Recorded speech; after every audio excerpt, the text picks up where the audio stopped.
Donnie and Dolly. The team is supported by ableauctions.ca. Closing your business? We can help. Once again, all of our guests today, including Cliff Ronning, we got him. Sponsored by Basant Motors. Basant offers an amazing selection of used cars, trucks, SUVs, minivans. Stop by their showroom, 16315 Fraser Highway in Surrey, or visit them online at BasantMotors.com. We thought we'd get Cliff Ronning on the show today. 30 years ago, this year, Canucks and Cliff went to the 94 Stanley Cup Final. Also, Cliff is an original Arizona/Phoenix Coyote. Spent 3 seasons with the Coyotes back in the mid-90s. Of course, they're in the news because of the pending move to Utah. Cliff, thanks for doing this. We got you. How are you? I'm doing good. Little technical difficulties, but we're here. Well, let me tell you, technical difficulties, you're on the right show, Cliff. It's perfect. Now, there's a rumor out there that it's been 30 years since you guys went to the 94 Stanley Cup Final. Is that true? I think I guess it is. I mean, what's crazy about that series is it took me about 30 years to watch the games. Really? Yeah, me and Kirk had a couple dinners at my house, and we decided to put on game 5 and 6. And we were just shocked on how many penalties would have been called now. There were 100 penalties during the game, and actually the games were super exciting. And looking at it as a fan, I could see why. I guess the fans really enjoyed that team because every player gave everything they had. Mm-hmm. So you said you watched games 5 and 6. Did you watch game 7 by any chance, Cliff? No, I have not done. Maybe 50 years from that day all. Yeah. How often do you think of game 7, Cliff? You know what? The best part about it is I know that everyone did the best they possibly could. Mm-hmm. We had nothing to give.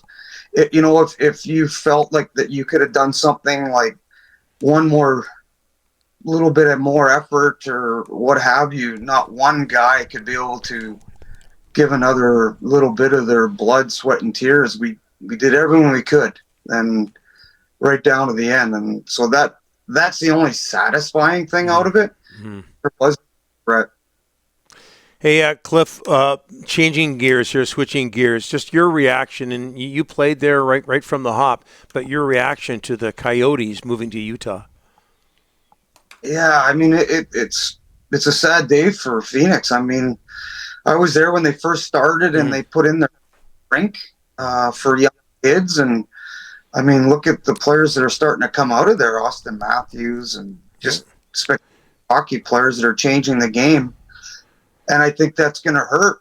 It's going to hurt them more than I think the average fan realizes. It kind of goes right through the whole nuts and bolts of the game. All these young kids, and they look up to the players and try to be that next Coyote. And it's a tough day. If it does happen, it looks like it's going to happen. And they got to move on from there, I guess. Did you feel there was promise there, Cliff, when you first went there? What was it like? I mean, it was different because, going from Vancouver, where everyone talks about the game the next day, the coffee shop or walking down the street, there it's, they're talking about other things. But we seem to, the first couple years, we had some good teams there. We had some high-end talent.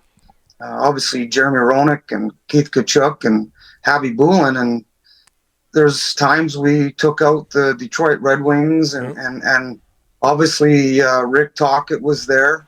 He was doing a great job with the Canucks. And it is pretty sad because I think it's a great place for fans to go to a game. If the weather is a little bit different after a game, you come out and it's like 90 degrees and, but other than that, I think hockey's hockey. They have a lot of fans from the Chicago area. You got a lot of fans from the Calgary area, Vancouver area that go down there and support them. And it's a tough day because I do a lot of things with our Coyotes alumni, with Greg Adams, who pretty well runs it. And it's, these guys skate once a week and do charity work and in the communities and put on golf tournaments. And it really affects, I think, more than just the on ice thing. It's what's going on also around it. And I think that's something where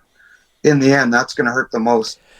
Cliff, the Canucks are going to have a home playoff game for the first time in 9 years. How excited are you? And what about this team? What do you like about it right now? I'm very excited.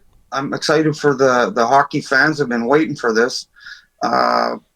What do they have? They have Rick Tocchet, who that guy fights right to the end, and they have Footer as a coach and Goncher. They got a lot of smart coaches there that have been in the fight before. Obviously, I'm a fan of Garland, being a smaller player, never quits every shift, fun to watch. Miller has shown that he's an unbelievable leader. Quinn Hughes, I think he's obviously at the top of his game right now and wants to take it to another level. And, Pettersson's someone that he's kind of like the hidden charm. If he can find his game, I go very far. Let's go back to Garland. You know what? Bounced around line to line. They were almost going to trade him a year ago, Cliff. Sometimes the best trade you make is the one you don't make. But what impresses you most about this guy? Doesn't take a shift off, and doesn't matter what the score is. He's going at the same speed. They could be up a couple goals. They could be down a couple goals. And when Garland gets on the ice, something's going to happen.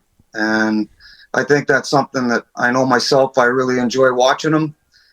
And just overall, I've enjoyed the Canucks this year, watching them on TV.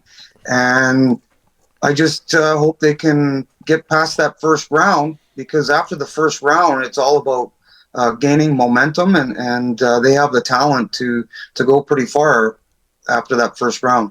I knew you'd like Garland. Hey, Cliff, you played. You mentioned this. You played with Rick Tocchet in Arizona, and at other times played against him during your career. What do you remember him as a teammate, and again somebody to play against? The biggest thing I remember is he what would be the word? He kind of forced you to work out more. Wow. Like very into the fitness, but he did it in a way that he encouraged you, that wanted you to make yourself better player. And it wasn't about competition about other players. It was about you becoming the best player that you possibly can be. And I remember going into the weight room and pretty well not even knowing, I wasn't much of a weightlifter. He just felt I had to get stronger. And I had a good year by listening to what he told me. And he just doesn't say it. He does it. He's in there working harder than you. So he's the kind of guy that he's a great leader. And I think that's something that you can see the team has followed, and a super honest guy to his players, a player's coach. But there's a certain point as a player, I think that if you're not doing the right things, he'll let you know. And that's something, that honesty, I think, has really helped the Canucks and a lot of the players. Yeah, he pushed you. That's a positive thing. Hey, what are you up to these days, Cliff, for people that don't know? What am I up to? I coached for 3 months the Powell River Kings with Glenn. Yeah. That was a good experience. It was, I didn't realize how good the hockey is in the BC Hockey League. I was very impressed. Being a coach, it's a big responsibility to, help these young kids become good young gentlemen first, on and off the ice. But on the ice, once again, you're pushing them to get to that next level. So that was kind of hard at times, but I really enjoyed that. And of all things, I'm flying over to Berlin tomorrow to go see my son That's right. play the finals for Berlin. He scored a beautiful overtime goal to send them to the finals. So nice. There he is. Okay. Yeah, we lost Cliff. There he is. Okay, there's Cliff. Yeah, that, of course, is Ty, the former Vancouver Giant playing over there in Germany. Cliff, we could go on and on. Thanks so much. It's great catching up with you, my friend. Yep, to all the Canuck fans, good luck. It's going to be a good one.